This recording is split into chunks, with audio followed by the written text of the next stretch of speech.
So if you're a small business owner, entrepreneur, I hope your business is going gangbusters.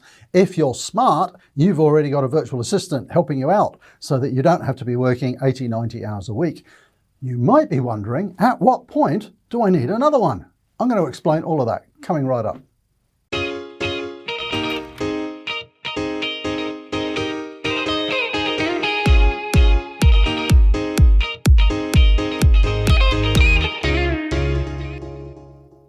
Okay, so if you haven't already realized the benefits of having a virtual assistant, I'd suggest you look around at some of the other videos on this channel. But this week, I want to be talking to the people who have realized and you've got a virtual assistant on board. I was talking to a friend of mine this week over lunch. She's been using one of our virtual assistants now for 5 months and she is loving it, absolutely loving it. And a couple of things came up in our conversation which I really thought I should share with you. You see, if you've used a virtual assistant, you probably realized by now that VAs are a little bit like chocolate. Once you start eating a bit, you want more. Why do I say that? Because people go through phases when they're using virtual assistants, utilizing virtual assistants. I know I've sort of been through all of that myself. There's that first phase where it's about, do I need one and can I afford one? And I think I said on another video that, once you're working 60, 70 hours a week in your own business, trying to juggle everything and do everything yourself, as soon as you realize that there's probably 10 or 15 hours of stuff you could delegate to someone else, that's when you get a VA, and a full-time one, because you'll be filling them up with all sorts of work very, very quickly. So that's the first phase, if you like, of growing your business with a virtual assistant. You realize that you've got some work to unload and you unload it to your VA. You then probably get, depending on your business, you'll go through a phase where life is just so much easier. Once they've come up to speed, they're just helping you out with all kinds of stuff. I mean, I just could not live without my virtual assistants at the moment.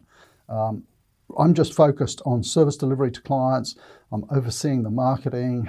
Pretty much everything else is done by virtual assistants for me. So you will very quickly, I tell you, if your business is growing, you will very quickly realize I need more than one. And the lady I was having lunch with was sort of thinking ahead. And she's saying, hang on, I can see so many opportunities now.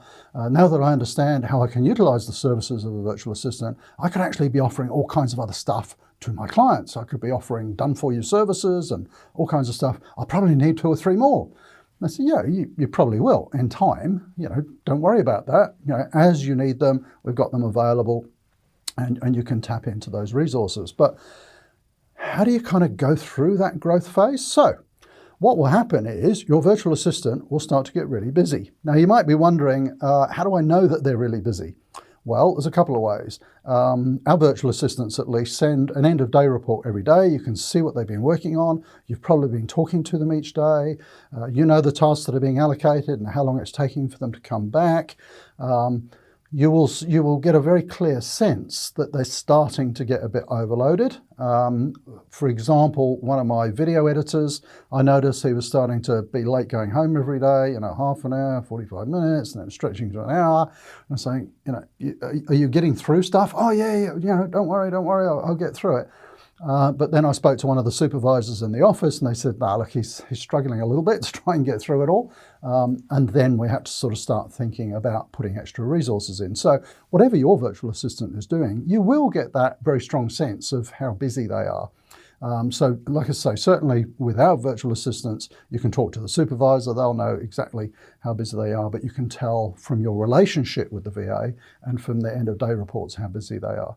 So you might let them get really, really, really busy and then throw in another one. And, typically what happens is that you're taking some of the tasks off number 1 and you're giving them to number 2, and then you're loading up with additional tasks. So for me, the way that worked was, as I added another VA, I was able to start another business, open another, 3 websites. So it wasn't just that I'm putting in extra resource and then trying to find work for them to do. I'm putting in an extra resource and then stepping up my business at the same time. So you kind of do this leapfrog thing and it works really well.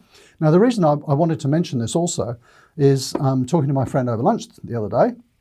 I actually the penny dropped there, and we were talking about, you know, when it's ready for the next one, what sort of skill sets do you want, and so on. And it's actually happened in my team as well. So I have 7 VAs looking after me personally in our office, and we're constantly looking at the team structure and who's doing what.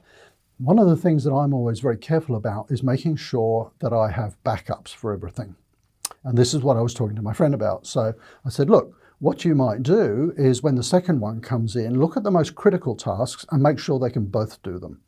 Because look, it's a reality. People, you know, come and go in businesses. That's life, you know, whether they're employees in your own office or in a virtual office, you know, people do more often these days, I have to say. I've had 3 jobs in my life. I know I'm a bit weird, but, you know, very often now I think the young generation, if they're 2 or 3 years on a job, you know, that's pretty lucky, or you're lucky to have them. So you do get some staff turnover, and by, you know, when your second VA comes in, you can get a degree of backup there and make sure that the really essential things the second one knows. So you know it, first one knows it, second one knows it, and that's really important. I've got this stage now where all of the tasks in my team, that they are, you know, what would you call it, cross-skilled. So there isn't just one person left to do or who understands each task.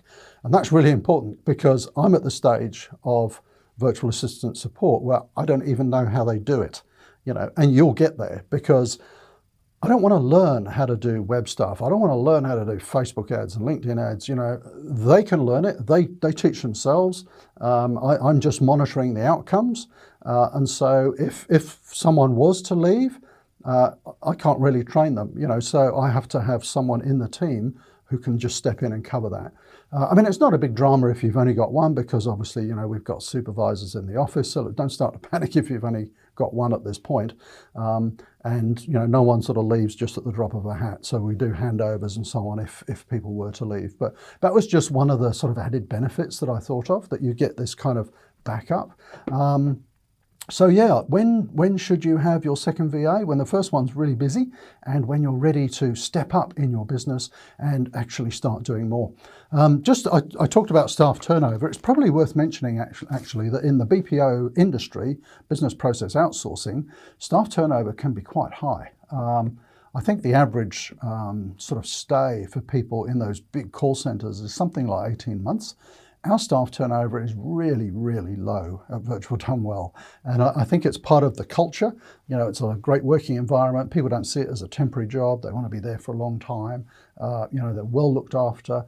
And so people are there for years and years and years, and which is great. So staff turnover with our virtual assistants is actually very low. Okay, that is when to think about getting your second VA. No, maybe a third and your fourth as your business grows. Don't get the idea, and I've said this on other videos, don't get the idea that you need a whole team of virtual assistants. I started with one and she did everything.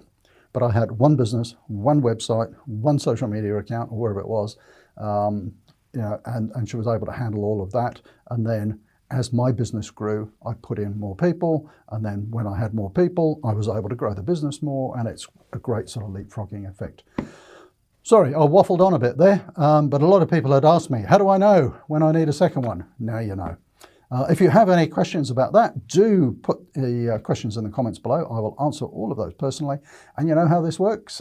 If you like this video, if you're not subscribed, hit the subscribe button, hit the bell. That way you get notified when we have new videos, and they come out every week on a Wednesday. See you next week.